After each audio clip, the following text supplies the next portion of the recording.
Salut les voyageurs, j'espère que vous allez bien. Aujourd'hui on se retrouve pour une vidéo théorie après la sortie du chapitre 1007. Un chapitre qui nous a tous retourné le cerveau et qui a éveillé de nombreuses hypothèses, idées et théories. Avant d'entrer dans le vif du sujet, n'oubliez pas de vous abonner si ce n'est pas encore fait. Utilisez votre acquis du likement si vous avez apprécié la vidéo et dites-moi quelle théorie vous parle le plus. Sur ce, commençons la vidéo. Avant de parler des théories sur qui peut se trouver en dessous du Oden du chapitre 1007, j'aimerais juste dire que selon moi, le personnage mystère du chapitre 1004 et ce Oden déjà ne sont pas la même personne, mais qu'également ils sont liés. Pourquoi est-ce qu'ils ne sont pas la même personne? Parce que la silhouette ne correspond pas. En effet, Oden est bien plus grand que Kinemon et la silhouette était bien plus petite par exemple que ce dernier. Ou encore, niveau profil, ça ne concorde pas. Ce n'est pas le profil d'Oden. On pourrait alors se dire que le personnage mystère s'est transformé en Oden et qu'ils sont une seule et même personne. Mais ça ne fonctionne pas. Pourquoi? Parce qu'Oden vient de l'entrée. On le voit ouvrir la porte et entrer dans la pièce. Donc venir de l'extérieur alors que le personnage mystère était censé déjà être dans la pièce. Bien entendu, il n'est plus là au chapitre 1007. Mais si c'est la même personne, pourquoi sortir de la pièce et re-rentrer? Pour faire une entrée théâtrale? Je n'y crois pas. Même un ennemi sait reconnaître quand il faut se donner en spectacle ou pas. Tout le monde savait qu'une grosse pointure allait se diriger vers la pièce des fourreaux, étant donné que ça a été transmis dans tout le château par Baoryang. Pourquoi le personnage mystère prendrait le risque de sortir, de changer d'apparence et de re-rentrer dans la pièce alors qu'il sait qu'un autre ennemi arrive? Et surtout, peu de personnages peuvent changer d'apparence et être du côté des fourreaux vu qu'ils ont été soignés. Je pense à deux personnes, Onimaru et Bon Clay, deux théories que je vais vous présenter par la suite. Tous ces éléments déterminent clairement que le personnage mystère et Oden sont bien deux personnes différentes et non pas la même personne comme je peux beaucoup le voir passer. Je vous ai également dit que selon moi, ils étaient liés. Vous vous demandez donc pourquoi? Eh bien déjà je parlerai du timing. Je trouverais ça bizarre que niveau timing, deux personnages n'ayant aucun rapport arrivent à quelques minutes d'intervalle dans la même pièce du château. Deuxièmement, niveau cohérence. Comme je vous l'ai dit, le personnage mystère du chapitre 1004 est sorti après avoir soigné les fourreaux rouges. Et pourtant, cette personne a entendu dans les haut-parleurs qu'un ennemi allait arriver pour les tuer. Est-ce que ça vous paraît logique que quelqu'un qui vient de sauver les samouraïs les abandonne à leur sort? Pour moi non, et ce même si cette personne ne sait pas se battre. Par contre, partir de la pièce pour que son identité ne soit pas révélée tout en laissant un de ses alliés prendre le relais, je trouve ça plus légitime et cohérent avec la situation actuelle. Voilà pourquoi pour moi ils sont liés et c'est aussi important pour les théories qui viennent. Pour commencer, j'ai décidé de vous présenter la théorie selon laquelle le Oden du chapitre 1007 ne serait nul autre que Katarina Devon métamorphosée. En effet, grâce à son fruit du démon le Inu no Mi modèle Kyuubi, Katarina peut se métamorphoser et prendre l'apparence complète de sa cible. Mais la question est de savoir si cette dernière doit voir ou toucher la personne dans laquelle elle va se métamorphoser. Après tout, ce serait bizarre qu'elle puisse se transformer en quelqu'un sans l'avoir vu au préalable. Et alors, une question qu'on pourrait se poser, c'est est-ce possible que Katarina Devon ait auparavant eu l'occasion de rencontrer Oden Kozuki?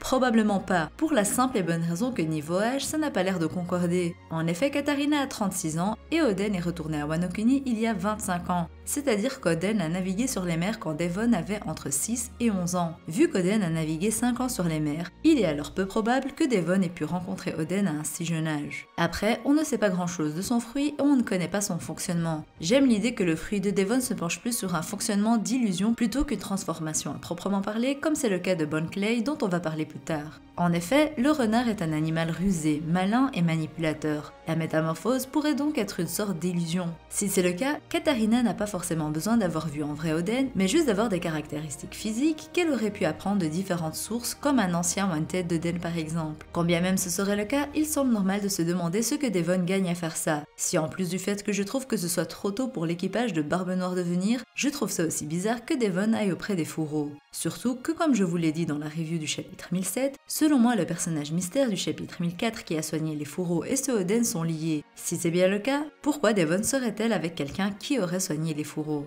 Personnellement, même si Devon a cette capacité de métamorphose, je ne trouve pas sa venue logique. Après, on n'a pas tous les éléments en main si c'est bien elle. Oda nous fera comprendre pourquoi et comment elle est arrivée là, mais autant vous dire que je n'y crois pas trop. Vu qu'on a parlé de Devon et de son fruit du renard, parlons cette fois d'un vrai renard, à savoir Onimaru.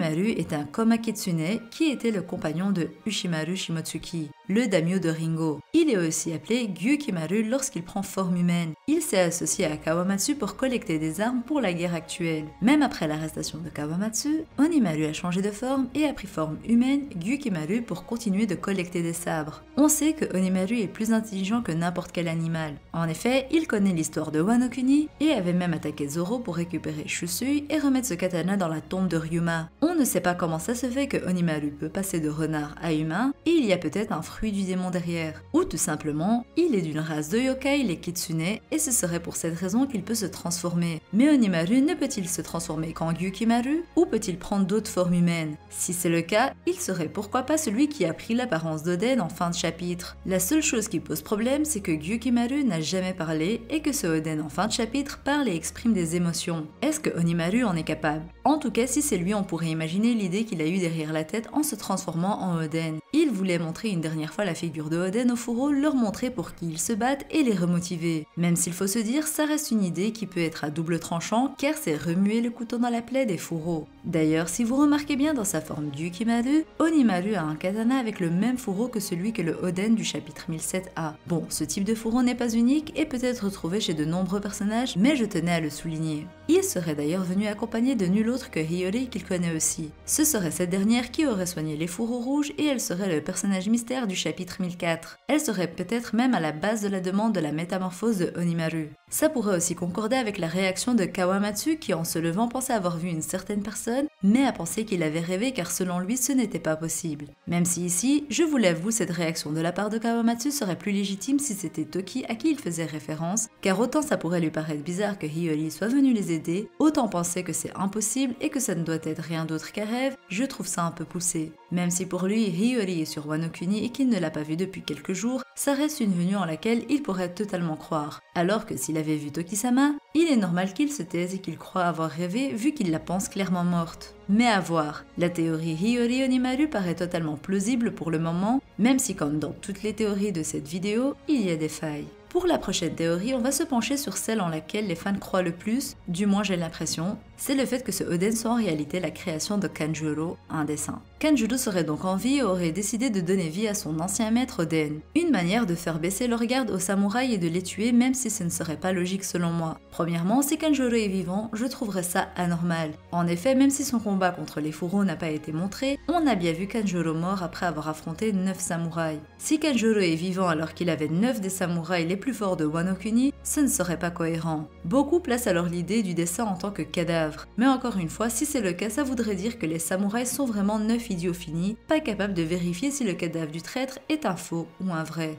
Un 9 contre Kanjuro, il n'aurait pas su le tuer et ce serait donc fait totalement avoir. Bref, selon moi ce n'est en rien logique et cette idée me rébute au plus haut point. Et deuxièmement, selon moi le personnage mystérieux du chapitre 1004 et ce Oden là sont liés. Et le personnage mystère a soigné les fourreaux. La question serait alors pourquoi est-ce que Kanjuro le traître prendrait le temps de soigner les fourreaux si c'est pour les attaquer? Et puis, Orochi est déclaré mort, Kanjuro ne reçoit donc plus d'ordre. Pourquoi se remontrer face aux fourreaux qui veulent sa mort? Beaucoup parleront de culpabilité, de regret, mais non, je ne vois pas Kanjuro regretter ses actes, même s'il a dit qu'il aimait quand même les fourreaux, il les a trahis et était prêt à tout, même à mourir pour Orochi. Il ne pourrait donc pas regretter ses actes. Et si c'est le cas, bah désolé, ça ne me plaît aucunement. Car c'était là aussi la beauté du personnage, c'est qu'il n'a jamais agi contre sa volonté. Il a aimé trahir les fourreaux et Oden car tout n'était qu'un rôle pour lui. Il incarnait son personnage, mais c'est lui qui en a décidé ainsi. Il ne peut donc rien regretter car il était conscient et jouissait de toutes les conséquences de ses actes. Vous l'aurez compris, la théorie de Kanjuro et son dessin ne me plaît pas. Pour moi, Kanjuro doit rester dans sa tombe et ne plus jamais réapparaître. On va parler maintenant de Bon Clay, une théorie qui m'est venue directement à l'esprit mais qui a quand même beaucoup de failles. Vous le savez, Bon Clay possède le Mane-Mane no Mi, le fruit de la transformation. Il s'agissait d'un fruit possédé par la vieille du clan Kurozumi qui a participé à la défaite d'Oden, à la déchéance du shogunat et à la vengeance du clan Kurozumi. On a longtemps donc théorisé sur le fait que le personnage de Bon Clay pourrait alors revoir le le jour à Wano Kuni pour avoir un parallèle avec les événements d'il y a plus de 20 ans. Il en allait de même pour Bartolomeo qui a le Baribari no Mi qui était possédé également par un vieux du clan Kurozumi. Ainsi, si ces deux fruits du démon étaient entre les mains des méchants il y a plus de 20 ans, ils sont aujourd'hui entre les mains de deux grands alliés des Mugiwara, ce qui pouvait nous amener à croire à une arrivée potentielle de ces deux personnages emblématiques de One Piece pour avoir un parallèle assez sympa. Et avec le dernier chapitre et l'arrivée incompréhensible d'Oden, cette théorie peut avoir un peu plus de profondeur. On pourrait donc penser que Bon Clay est celui qui a pris l'apparence d'Oden Kozuki et qu'il est venu en renfort aux Mugiwara. On sait en plus que Bon Clay aime se donner en spectacle, donc se faire passer pour quelqu'un d'autre pour attiser la curiosité. Ça ne serait pas anormal. Seulement, il y a quelques failles à cette théorie. Premièrement, c'est le fait que Bon Clay soit emprisonné à Impel Down.